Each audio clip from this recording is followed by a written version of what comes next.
Welcome back. You've been on the show before. We talked about your transition from the Army, but now we're going to talk about specifically the Combat Diver Foundation and Deep Dive 2023. So, Lino, if you don't mind, let's kind of recap. What's the mission of the Combat Diver Foundation and why? Yeah, hey, Rob, thanks. It's good to be back. Yeah, it's been a while, and I did appreciate doing your podcast. In fact, I think it was very early on in your podcasting career, and I was happy to be part of that. Deep Dive and the Combat Diver Foundation is dedicated to preserving the history of the combat diver community writ large. And so when we started this, when the idea had its genesis, it was very much an Army-centric, Special Forces-centric, Key West-focused endeavor. And if we kind of did some mission analysis or self-reflection, whatever you want to label it, and we realized that we can't do a credible job of preserving the history of combat divers if we're just maintaining that narrow focus. And so the Combat Diver Foundation really is dedicated to all those combat divers across the Joint Force in the international arena and going back generations to, well, at least just prior to World War II, but probably also further back than that. Ultimately, we hope to raise enough money to build the Combat Diver Museum. And of course, there's going to be a number of interim steps that we want to achieve before we get to that lofty goal. But that's, ultimately where we want. Again, I think that's one of the things that we're struggling with right now. Sometimes is preserving history, because I think a lot of people want to get rid of history in some senses because it's inconvenient. Other times they want to get rid of it because, it's not favorable. Or, just, I think it's, for argument's sake, that there are periods of times where things happen, whether it be in the history of an organization, the history of a community, or the history of just our country or in the world, that we have to acknowledge, hey, this did in fact happen, good or bad. We got to take the ugly with the good, and capturing that history is one of the most important parts of it. So, having a historical preservation of the dive community. I mean, there's a lot of associations out there that are associated with, Special Forces. You've got all the Navy equivalencies. You've got the Navy SEAL Foundation, all the big tough frogman organizations. You've got the Worldwide Army Rangers. Like, you name it, they've got it. Even, to include the 82nd, there's a large association that is, concerned with preserving the history of the organization, but also, passing on the history to the next generation of paratroopers, or in this case, the next generation of combat divers. And you made a point to say that it's about the joint history of people that are in the water. So how did you come to that determination? Was it just based off of scar tissue, or was it legitimately like, hey, look, writ large, there's a lot more divers than just those folks that graduated from the school in Key West? Well, it's probably a convergence of a number of things, but as I mentioned, when we started this, it started with a very simple idea of preserving the class plaques that are on the walls at the Special Forces Underwater Operations School in Key West, Florida. And I think what kind of woke me up to the realization that we needed to broaden this was not some big ass, understanding of history and deep thoughts about how to tell a historical story. It was actually the fact that in the interim from when this idea started in my head to when I started talking to the command about it, somebody had made the great decision to designate the class plaques as Army historical property. And so it goes way beyond the property book. It's, the Army historical artifacts are governed by law and a whole different organization and set of regulations that are far more stringent than any property book. And so what we found is that we can't touch them. Even with the best of intentions, we probably were not going to get the permissions that we needed to do any kind of preservation work on those plaques. Let alone getting access to them. So I kind of realized, well, shoot, let's think about this. And we realized that, look, that we're focusing on a very small piece of a very giant puzzle. And so, again, we took a step back, did some self-reflection, and said, okay, if we're going to do a credible job of this, we're going to have to do it much more broadly. And so the challenge of history is that where do you start? There's a lot. There are men and women that contributed time, energy, and effort to developing these operations. There's technology and technological developments that happen throughout history that change the game at certain points.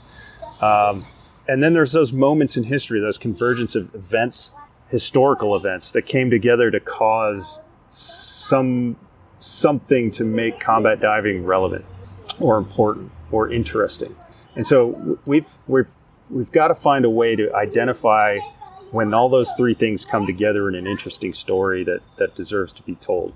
And we have the additional challenge that a lot of this stuff is classified. Especially when you talk to our European allies, far more than the American forces. Those guys their combat diving exploits are in the realm of classified information still. And so it becomes difficult to know who was involved, who do we talk to, what stories do we tell. And I say all this as a positive challenge to take on, right? It's not like I'm throwing up my hands and going, oh, well, it's hard. No, that's what we live for, right? That's what we're doing is we're preserving that history and trying to pull out those moments, man and machine instances that are worth telling. Yeah, that's a really good point, because you also got to think, you're talking about, the onset in World War II. We're 79 years away from D-Day, and next year is 80. And that community is getting smaller and smaller and smaller. So if there is, a historical diver somewhere in the world that's participated in an operation, finding them while they're still alive to tell their story, even if it's, to a classified historian and it goes into a classified vault somewhere in the Library of Congress, is much better than, allowing that person to pass on and not know the history of what happened. And there's a lot of, and there's a lot of activity like that. When you look at some of the things that were going on during the Vietnam era that have been declassified recently, you're like, wow, I didn't realize that there were all these airborne operations all over, Indochina, for lack of a better term, like all throughout the history of the interwar and the war period.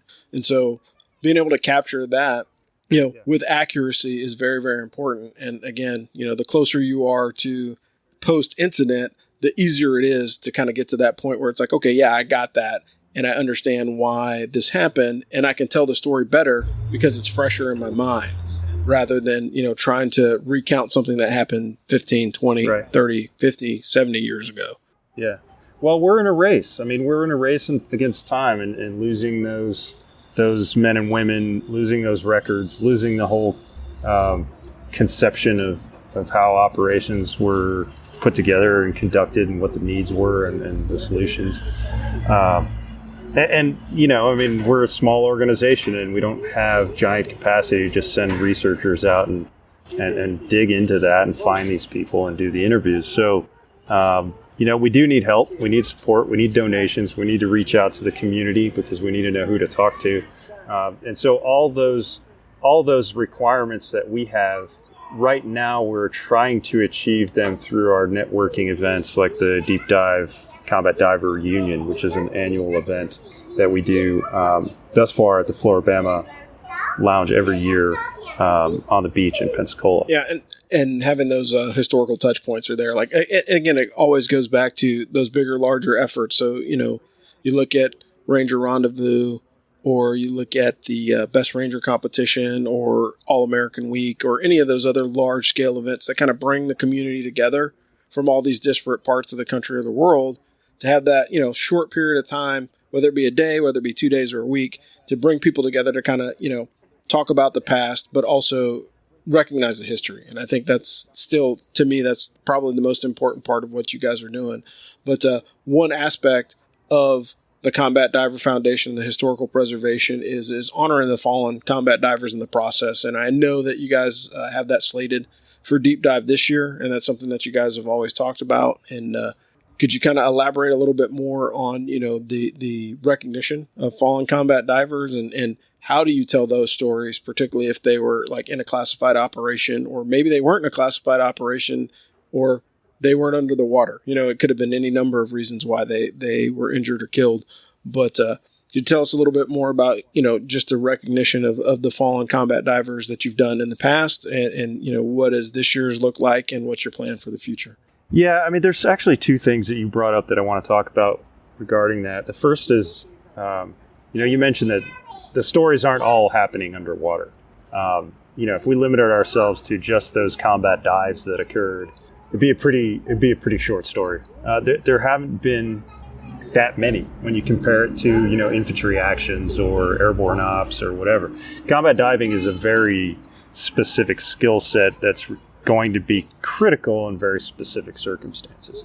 And it's also extremely risky and expensive, and so it doesn't get used that often. When it does get used, it's because it's absolutely critical to have that capability. And so what we look for is the stories of combat divers and combat diving writ large. And I mentioned man, moment, machine. There's stories to be told about the people involved. There's other stories to be told about the technology and the techniques and training. And then there's stories to be told about the historical moments where those things became important. So that's the first thing I wanted to mention. The second thing is, how did this get started in the memorialization piece? So if you go to our homepage, you'll see a short video interview with me talking about why we do what we do. Part of that was my sort of journey of discovery through the halls of the school at Key West and looking at the class plaques and wondering, who were these guys? And they were all guys at the time. Who were these guys on the walls here in Key West? What did they do? What did they get involved in? What were their stories? Where did they end up? Where did they come from? But it all became very personal to me too, because I lost a very good friend of mine in 2004 in Iraq. Captain Mike Tarlovsky from 5th Group was killed in action in August 2004, right as I was getting ready to go to dive school. In fact, I think it was my last weekend before leaving when I got the call that he had been killed in the Najaf fighting against the Jaish al-Mahdi. And so when Mike died, he was a combat diver. It made it personal for me to kind of tell the stories. And that's a very selfish way of looking at history. Like, okay, well, I want to tell the story about my friend or my context.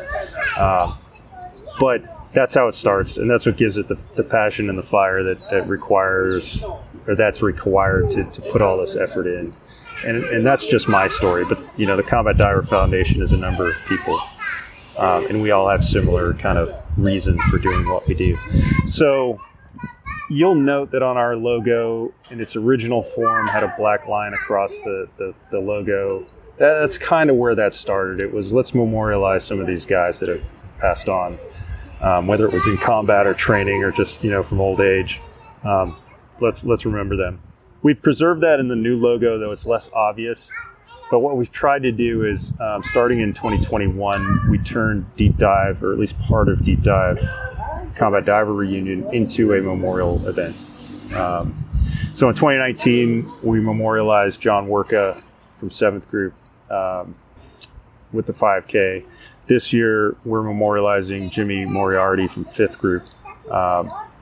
And we've got some ideas for the future, but that's where we are. Yeah, I think that recognition is important. And again, I think, like you said, sometimes, the selfish motive leads you down a trail of being passionate about the outcome. And the outcome, again, is not just preservation of your personal history, but the preservation of the history of the organization writ large. You mentioned the Combat Diver website. And again, I believe that's where you can find all the information for Deep Dive 2023 this year. Also, if you haven't done it, and for the audience that's out there, if you have not seen this, I would highly encourage you to check out the virtual museum, because that's kind of a thought process of how the organization kind of views itself moving forward. And, that is the end game, of course, is to get to a place where there's a solid facility that people can go visit and take a look at the history. But in the meantime, the virtual museum tour is an interim step towards that. Understanding that honoring the fallen is important, and we're a couple weeks away from Memorial Day. And so Memorial Day hits everybody a little bit different. For those of us that serve, we always remember those that were lost. For some people, it's just a good time. It's the unofficial start of summer. But either way, we'll see that you dropped the link, so we'll make sure that the link gets into the podcast description for the Combat Dive. The Combat Diver organization, and then specifically the lead into Deep Dive 2023. But is there any other thing that you'd like to cover before we wrap this up? But I appreciate you coming on. This is short and sweet, but definitely significant. It's not something that gets a lot of recognition. I think there's a lot of... Probably just some 5 W's about Deep Dive. So Deep Dive 2023 taking place at the Floribama Lounge in Perdido Key, Florida. It's the largest beach bar in the state. It's right on the Alabama line. So it's on the beach, on the line with Alabama. So the Orange Beach, South Pensacola community. It's happening on August 5th, and it consists of the Memorial 5K, which takes place that morning. And then later that night, we will have the charity dinner, which has all the fundraising aspects too. So we're going to have an auction. We're going to have a raffle. The auction prizes in particular are really amazing. Those are things you just can't go and buy somewhere. We kind of stipulate that these are special items that you can't just pick up at Best Buy or at Ranger Joe's or whatever. So I encourage everybody to go to the website, get registered. You get a free auction and raffle ticket if you sign up for one of the events. And then, with the auction, you can bid. You don't have to be present to win all the prizes. Many of them are global prizes. And so, if you're sitting in, it doesn't really matter where you're sitting, we'll get you the prize if you win. And the 5K can be done virtually. So you can run virtually, send your scores in, and still receive the race package and all that. That's great. And again, Lino, thanks for coming on. I think this was a great opportunity to kind of recap and introduce what happened. Would love to get the word out to more people. Sign up, register, do the 5K, do the auction and the raffle. Looking forward to catching up with you guys later. But Lino, as always, great having you on the show, and we appreciate your time. And this has been Rob Robinson. Thanks for listening to Philosophy from the Frontline with Rob Robinson. We will bring you more interesting veteran transition stories, veteran advocacy, and more information in veterans transition in general on a podcast platform near you. This is Philosophy from the Frontline, and we'll see you on the high ground. Thanks.